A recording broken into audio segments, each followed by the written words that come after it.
इस वीडियो में हम विज़न मैगज़ीन की अक्टूबर महीने की करंट अफेयर्स पॉलिटी सेक्शन की पढ़ेंगे। सबसे पहला न्यूज़ है फ्री लीगल एड के बारे में। अब ये न्यूज़ में क्यों था? रिसेंटली सुप्रीम कोर्ट ने अपने डायरेक्शन में ये बोला है कि लीगल सर्विस अथॉरिटीज़ जो भी हमारे कंट्री में इस्टेब्लिश्ड हो रखी हैं, जो भी हैं, वो ये इंश्योर करें कि प्रिजन इनमेट्स जो जेल में हैं उनको फ्री लीगल एड प्रोवाइड की जा सके। ये चीज़ करने की डायरेक्शन जो है हमारे सुप्रीम कोर्ट के द्वारा जजमेंट में बोली गई है। नाउ अब हम देखेंगे कि डायरेक्शंस में सुप्रीम कोर्ट ने क्या क्या बातें बताई ताकि वो इंश्योर कर सके फ्री लीगल एड। पहली तो बात बोली गई है स्ट्रेंथनिंग लीगल सर्विस अथॉरिटीज़। जो हमारी लीगल सर्विस अथॉरिटीज़ हैं उसको मजबूत करना है हमें। NALSA national legal service authorities जो है वो स्टेट के साथ कोऑपरेट करे। स्टेट्स जो है वो डिस्ट्रिक्ट लेवल के जो सर्विस अथॉरिटीज़ है उसके साथ कोऑपरेट करे। इस तरीके से जो है यहाँ पे कोऑपरेट करके चीज़ें जो है वो स्ट्रेंथन हो पाएंगी, ये बोला गया है। ये है हमारा पहला डायरेक्शन। दूसरा है monitoring of prisoner legal aid clinics होती हैं जहाँ पे प्रिजनर्स होते हैं, उनकी लीगली सहायता करने के लिए क्लिनिक्स बनाई जाती हैं, तो उसको मजबूत करने की बात बोली गई है। जहाँ कहीं भी शॉर्टकमिंग्स है उसको रिव्यू करके और उसमें सुधार लाए जाए। Data led improvement. Data is very important for improvement. अगर हमें स्टैटिस्टिक्स ही नहीं पता रहेगा कि क्या प्रॉब्लम है, क्या इशू है, then we won't be able to solve any issue. तो डाटा लेड इम्प्रूवमेंट होना चाहिए। लीगल एड डिफेंस काउंसिल बननी चाहिए ताकि पीरियोडिक इंस्पेक्शन हो उन सारी चीज़ों का और ऑडिट हो सके लीगल एड डिफेंस काउंसिल्स का। लोगों तक बहुत सारे जो प्रेजेंट इनमेट्स है they are not aware about कि उनके लिए फ्री लीगल एड भी अवेलेबल है। तो अवेयरनेस जनरेशन जो है एक बहुत इंपॉर्टेंट फैक्टर है और स्पेशली जो उनकी लैंग्वेजेस है, लिटरेचर इन लोकल लैंग्वेजेस में ज़्यादा प्रमोट होनी चाहिए या फिर वर्नाकुलर लैंग्वेजेस में मेनली, ताकि जो प्रेजेंट इनमेट्स है और जो नॉर्मल पीपल है उनको भी समझ में आए। कम्युनिकेशन अच्छी होनी चाहिए, effective communication between legal service authorities और जो कन्विक्ट्स जेल में है ना। ये free legal add in India कैसे आया इसके बारे में हम देखेंगे। तो लीगल एड इन इंडिया क्या रेफर करता है, इसका मकसद क्या है ये? इसका मकसद है फ्री लीगल सर्विस प्रोवाइड कराना वैसे इंडिविजुअल्स को जो कि अनेबल है अफोर्ड कर सके कि वो, क्योंकि लीगल सिस्टम जो है वो काफ़ी महंगी हो रखी है और इसकी वजह से जो गरीब लोग हैं, जो पिछड़े वर्ग से आते हैं और जो थोड़े अंडर प्रिविलेज सेक्शन से आते हैं, उनको मदद करने की बात की गई है। तो those who are unable to afford the legal representation और एक्सेस टू जुडिशल सिस्टम, उनको मदद की जाएगी इसमें। Legal aid can include legal advice दे सकते हैं, representation in court proceedings, mediation, negotiation, alternative disputes. Now संवैधानिक तौर पे कौन से प्रोविजंस है, कौन से आर्टिकल है जिसमें लीगल एड को प्रमोट किया गया है? तो आर्टिकल 21 में बोला गया है कि no person shall be deprived of his life और personal liberty except according to procedure established by law. ये हमारे आर्टिकल नंबर 21 में बोला गया है कि किसी भी इंसान को उसके जीने के अधिकार और उसकी पर्सनल लिबर्टी जो है उनसे नहीं छीनी जाएगी एक्सेप्ट अकॉर्डिंग टू, जब तक वो लॉ कानून जो है पार्लियामेंट के द्वारा पास नहीं हो जाता। प्रोसीजर इस्टेब्लिश्ड बाय लॉ, इसी में फिर ड्यू प्रोसेस ऑफ लॉ भी लाया गया है जो कि प्रिंसिपल ऑफ नेचुरल जस्टिस को सपोर्ट करता है, वो अलग चीज़ है। बट यहाँ पे हम देखेंगे कि फ्री लीगल एड को इस तरीके से प्रमोट किया जा रहा है। Article 21 is promoting free legal add क्योंकि यहाँ पे बात की गई है कि राइट टू लाइफ और पर्सनल लिबर्टी, अगर किसी भी इंसान को जेल में रखा जाता है तो वो उसकी लिबर्टी और उसकी राइट टू लाइफ का वायलेशन है, तो इसी के लिए आर्टिकल 21 सपोर्ट कर रहा है।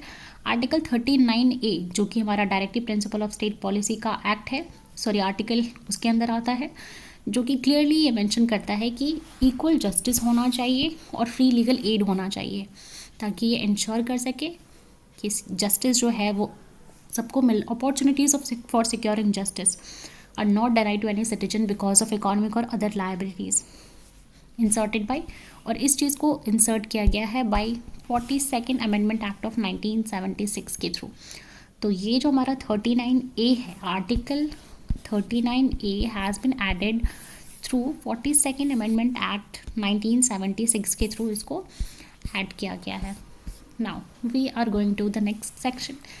नेशनल लीगल सर्विस अथॉरिटीज़ जो है नालसा, इसकी गठन कैसे हुई? तो ये जो है इसको 1987 में एक्ट के थ्रू लाया गया है और ये इफेक्ट में आया है 1995 में। To constitute legal service authorities to provide free and competent legal services to weaker section of societies. जो हमारे समाज के कमज़ोर वर्ग हैं उनको लीगल सर्विस देने की कोशिश की जाएगी इस एक्ट के थ्रू। और इसी के लीगल सर्विस अथॉरिटीज़ एक्ट जो 1987 का है उसी के तहत आता है हमारा नालसा, उसी के अंडर बनता है सालसा और फिर बनता है DLSA, दैट इज़ डिस्ट्रिक्ट। तो तीनों लेवल पे यहाँ पे बनाया गया है, स्टेट लेवल पे, नेशनल लेवल पे और डिस्ट्रिक्ट लेवल पे। सेक्शन 341 और भारतीय नागरिक सुरक्षा संहिता 2023, हमारा जो भारतीय नागरिक सुरक्षा संहिता है उसका सेक्शन 341 341 ये बताता है कि legal aid to accused at a state expense, राज्य के खर्चे पे इन सर्टेन केसेस जहाँ पे अक्यूज के पास कोई ज़रिया नहीं है लीगल इंगेजमेंट का। तो ये हमारे संविधान के तरह संविधान में भी प्रमोट किया गया है, ठीक है, जो कि फंडामेंटल राइट का पार्ट है। आर्टिकल 21 हमारे DPSP में भी किया गया है, प्लस स्टैट्यूटरी जो लॉ कानून स्पेशली इसी के लिए बनाया गया है हमारे पार्लियामेंट के द्वारा 1987 में। प्लस हमारा जो भारतीय नागरिक सुरक्षा संहिता है उसका सेक्शन 341 341 जो है ये भी इस चीज़ को पूर्णतः सपोर्ट करता है। नाउ ये तो हो गई हमारी सेक्शन 341 और राइट टू इन्फॉर्मेशन की, सॉरी राइट टू इन्फॉर्मेशन नहीं, right to free legal aid की बात कि हमारे कॉन्स्टिट्यूशन में कैसे उसको सपोर्ट किया जाता है, कैसे पार्लियामेंट के द्वारा उसके लिए कानून भी बनाया गया और हमारे भारतीय नागरिक सुरक्षा संहिता में भी उसके लिए स्पेशल जगह दी गई है, सेक्शन 341। नाउ अब हम पढ़ेंगे नेशनल लीगल सर्विस अथॉरिटी है क्या, मतलब उसमें क्या प्रोविजन है। तो नालसा जो है इसको एक एक्ट के थ्रू लाया गया है पार्लियामेंट के द्वारा, तो इसीलिए ये एक स्टैट्यूटरी बॉडी है जिसको 1987 में कंस्टिट्यूट किया गया है टू प्रोवाइड फ्री और competent legal service authority.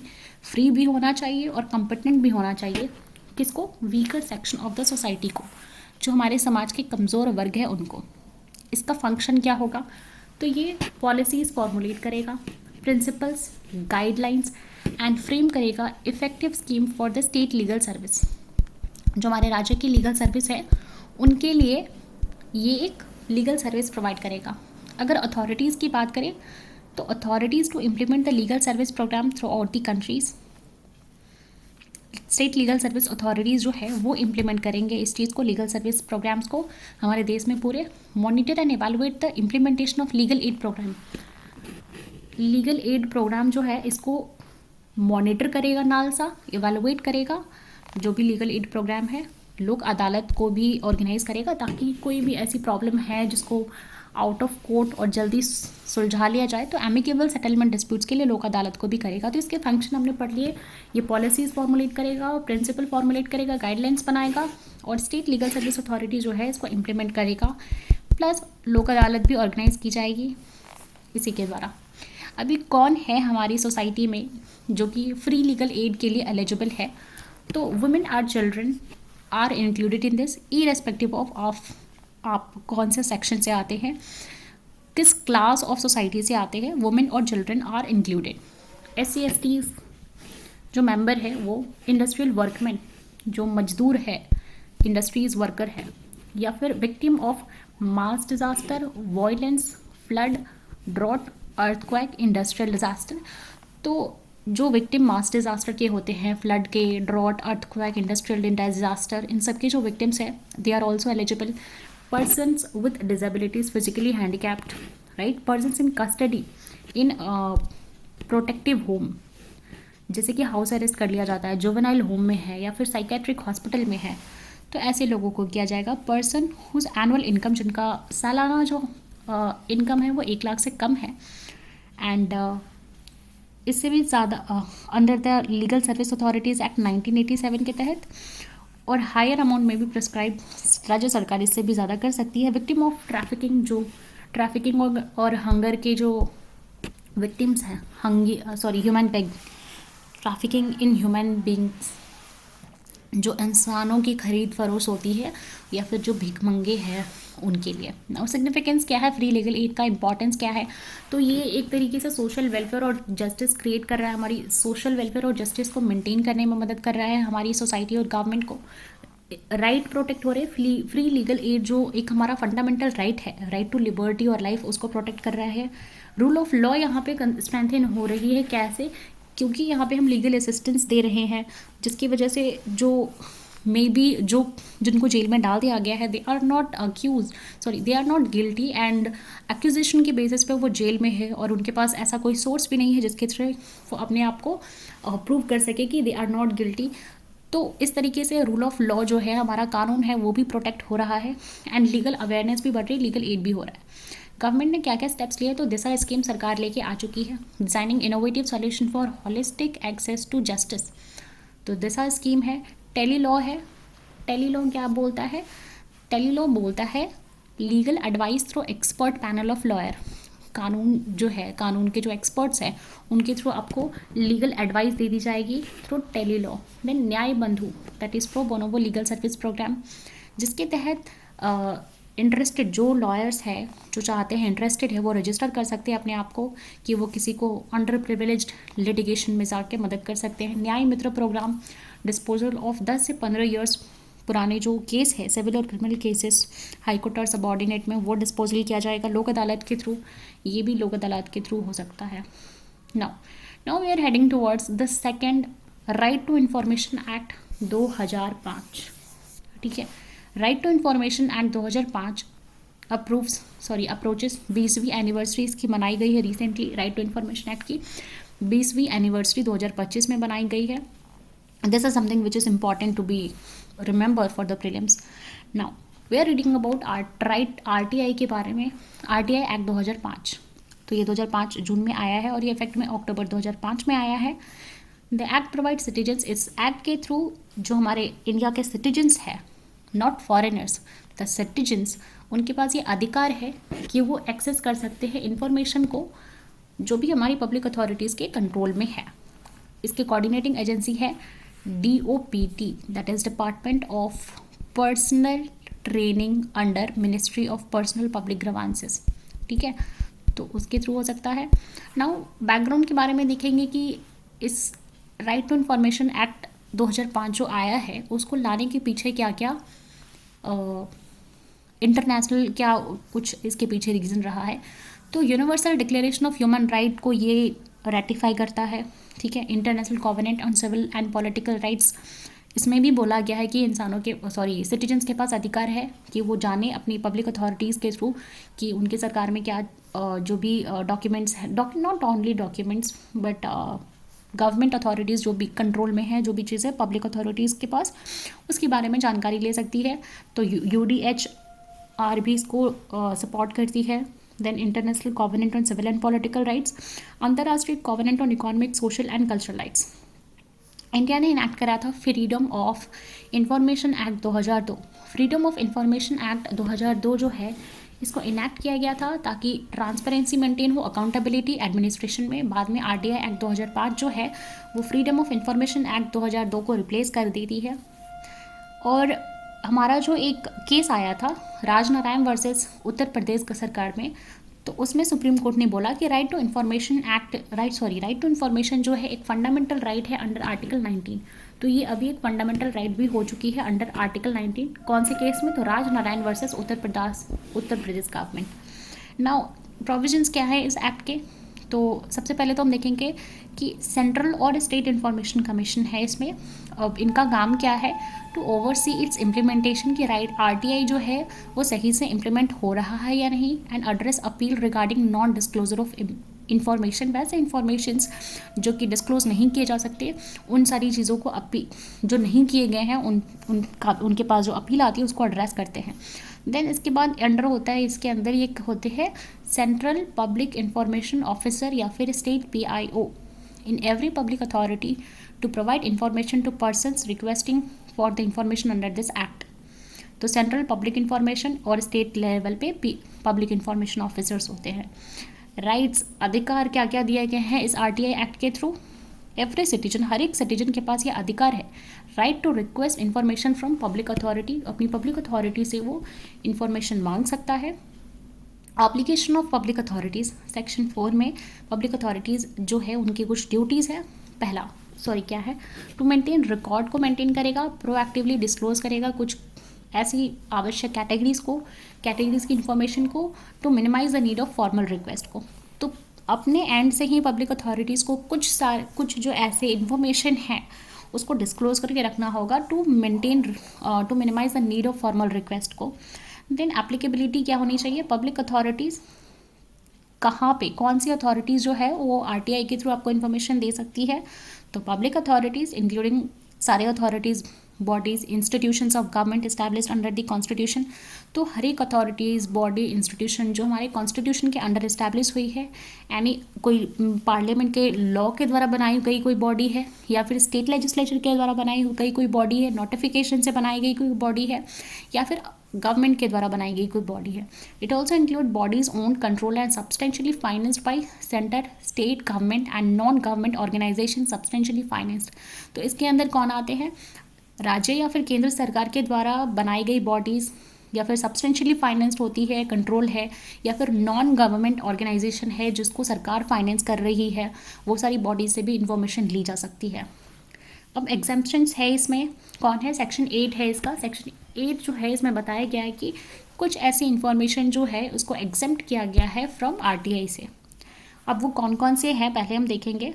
Example of okay, certain intelligence and security organisation, कुछ ऐसी जो इंटेलिजेंस और सिक्योरिटी ऑर्गेनाइजेशन है specified in the schedule, second schedule में जिसको स्पेसिफाइड किया गया है, जिसमें कि 27 ऑर्गेनाइजेशन आते हैं। कितने, 27 ऑर्गेनाइजेशन को इंक्लूड किया गया है। और ये जो 27 ऑर्गेनाइजेशन है ये आरटीआई एक्ट के थ्रू आपको इन्फॉर्मेशन प्रोवाइड नहीं करेंगे। This is all about like CERT In, computer emergency response team, intelligence bureau, research and analysis wing, directorate of enforcement, national technical research organisations. Jurisdiction की बात करें तो lower courts are barred from, जो lower court है, जो निचले वर्ग के कोर्ट है, they are barred from entertaining suits for applications. However the writ restriction जो है हमारे supreme court and high court का अंडर आर्टिकल 32 में सुप्रीम कोर्ट का और 225 it must be 226 of the constitution of high court remain unaffected.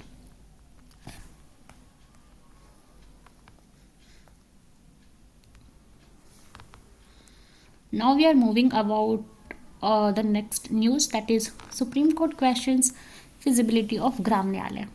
तो supreme court ने ये कंसर्न जताई है, ये चिंता जताई है कि ग्राम न्यायालय जो हमारे विलेज कोर्ट्स है, जिसको मैंडेट किया गया है बाय द ग्राम न्यायालय एक्ट 2008, उसके प्रति ये ग्राम न्यायालय होते क्या है। Gram Nyayalaya ensures that opportunities for securing justice are not denied to any citizen by reason of social, economic और अदर डिसेबिलिटी।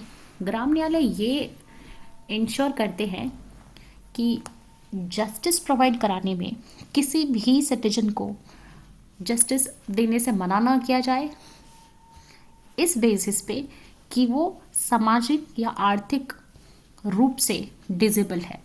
तो सोशल और इकोनॉमिक के बेसिस पे अगर कोई सिटीजन को डिनाई किया जा रहा है जस्टिस देने में, तो इस चीज़ को पूरी तरीके से वैसे लोगों को मदद करने, ये इंश्योर कराने की बात की जाती है कि इस बेसिस पे उनको जो है क्या बोलते हैं, जस्टिस मिले और उनके साथ अन्याय ना हो, इसके लिए जो है हमारा ग्राम न्यायालय है।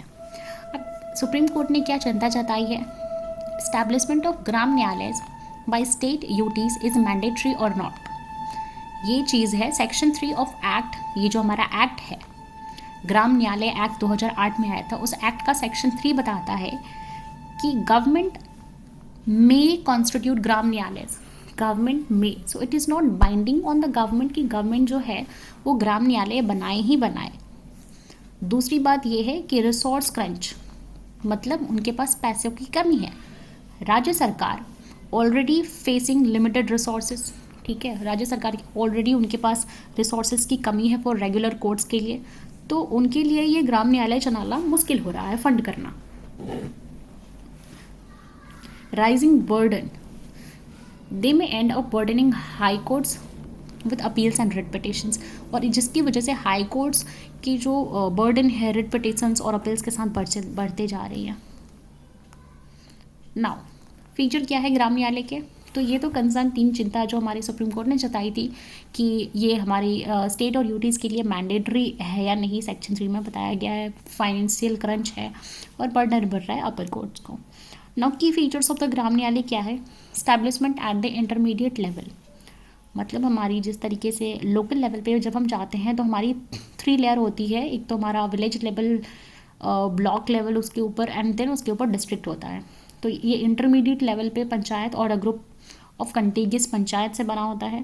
स्टेट गवर्नमेंट अपॉइंट करती है न्याय अधिकारी, राज्य सरकार जो है न्याय अधिकारी इसको अपॉइंट करती है for each Gram Nyayalaya in consultation with the higher courts. Jurisdiction क्या होता है? Jurisdiction shall be mobile court, mobile हो सकता है आज इधर तो कल इधर, सिविल और क्रिमिनल जुरिस्डिक्शन भी है। डिस्प्यूट प्रोसेस की बात करें तो disputes are to be preferably settled with the help of conciliation.